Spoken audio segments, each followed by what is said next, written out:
Good morning, friends, followers, fellow subscribers. Fellow subscribers? Yeah, I'm a subscriber. Yeah.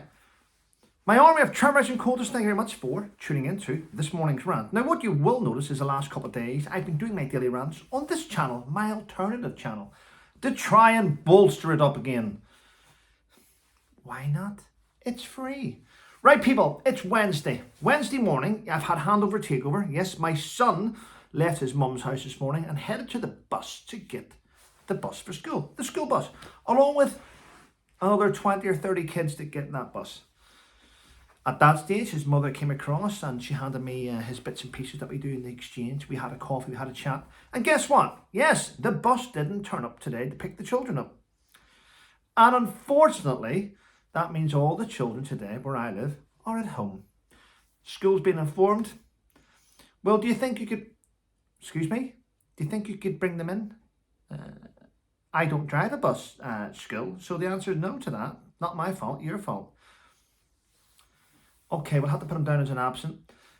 Now, this is where I went, whoa. Well, first of all, I think you need to speak to the bus company. And I don't think it's fair that the kids get absent today. It's your fault. The people pay you money. You pay the bus company money. You provide the bus pass for kids that pay the bus. Deal with it. Not my issue. Sorry. Yeah. Anyway, today, wow, the news. Container ship hit the bridge in Baltimore. Wow. Do you see that? Shocking. Now, clearly a container ship with so many ISO containers on it, massive container, it's going to weigh a ton. I can't remember that. I don't know. But it's going to be, it hit that bridge at speed. Did you see that bridge fall? It collapsed like a deck of cards. Yeah, there are some people missing. Quite sad. Yeah. I just hope that the people who are missing are found by the Coast Guard and brought back to families, regardless of condition. It's quite sad. Right. Kate Garraway is back in news today. In fact, in one of the today's tabloids, there was seven stories about her. Kate Garraway. Yes, it's sad. Her husband died, and it's sad. There's no getting away from that. I mean, it's a sad story. I mean, today I'm reading about Kate Garraway's devastating... her financial situation is devastating. No, it's not, Kate. No, it's not. When you're used to living in a £4 million house, when your husband's on £1 million a year and you're earning £200,000 a year, I suppose when that drops by 50%, it can be devastating to you.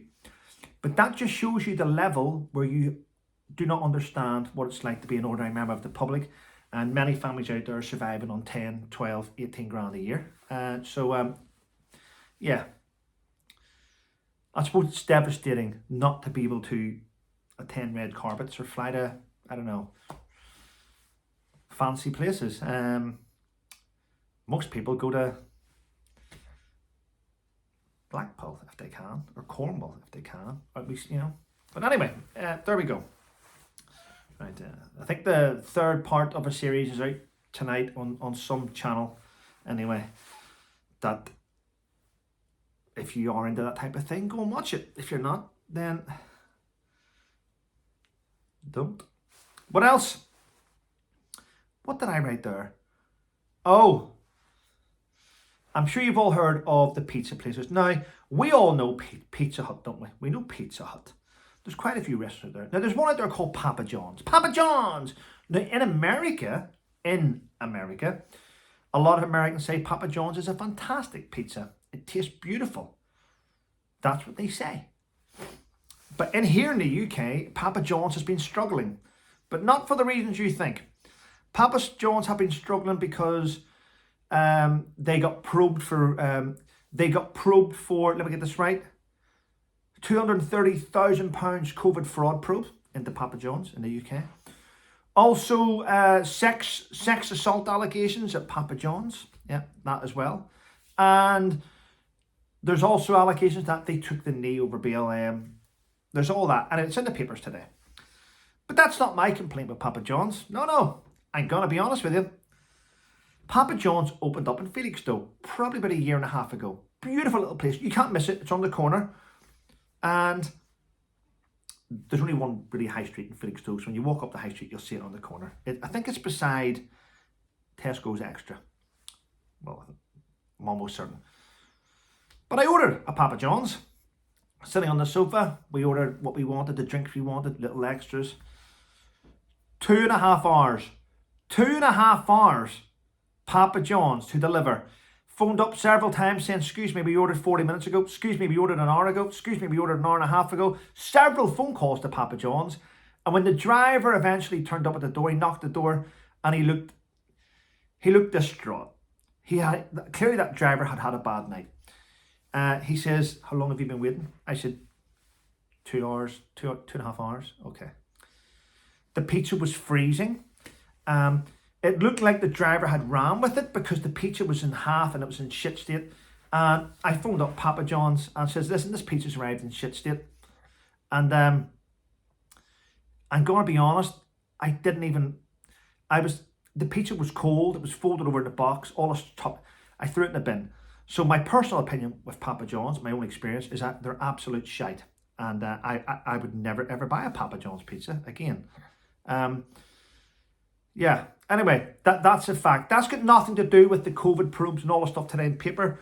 It's just personal experience with Papa John's. But it's only just the one restaurant, the Papa John's, clearly. Which is in Felixstowe. But there we go. It's just my opinion, people. Yeah. I won't go back again. Even if it goes under new management, I think once bitten, twice shy. Know what I mean? That's how I roll. That's how I roll. Never give someone the opportunity to screw you over twice. People show true colours first attempt. So that's it. Anyway, that's how I roll, people. That's how I roll. Yeah. Well, I'm sure you all heard about the attack in Moscow. The individuals involved in that have been caught by Russian authorities, and by the looks of them, they have been battered.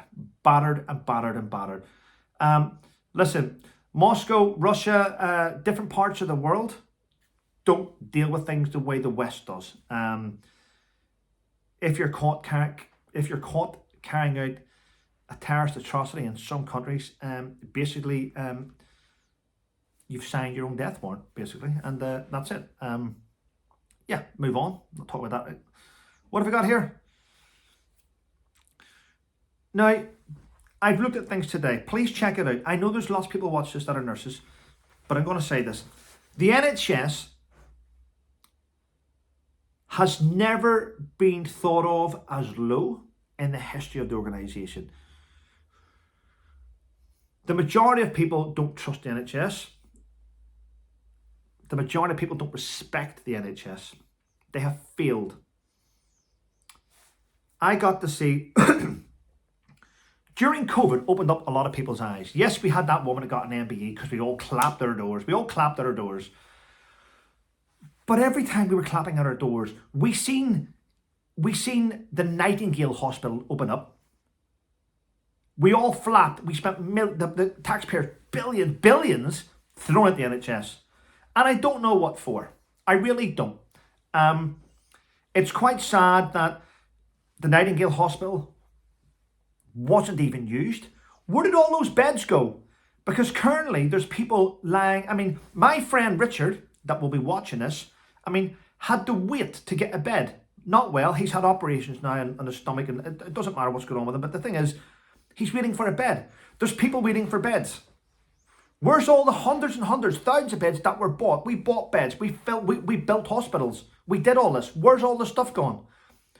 We gave all our ambulances, ones which we weren't using at that time. They were shipped off to Ukraine. We've sent everything abroad, and we're left with nothing. The NHS has failed. The respect for the NHS, as far as I'm concerned, is rock bottom from personal experiences. And I see what's happened to people that I love around me that aren't getting treated the way they should be.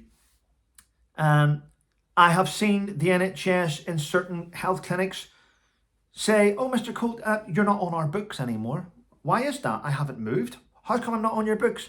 Oh, we've brought the catchment right in.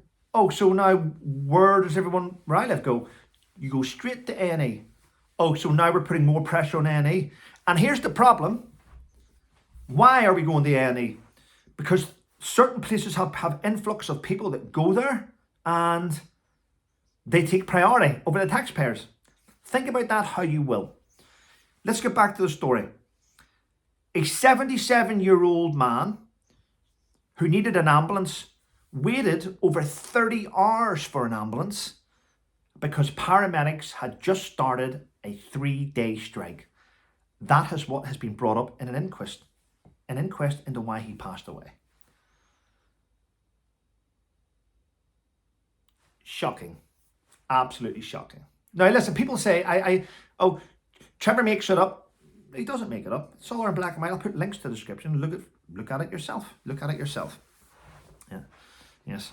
Oh, the Director General at the BBC has said there needs to be reform in the BBC TV licence. There needs to be reform. In fact, we may start billing people due to how much money they have. Wow, eh?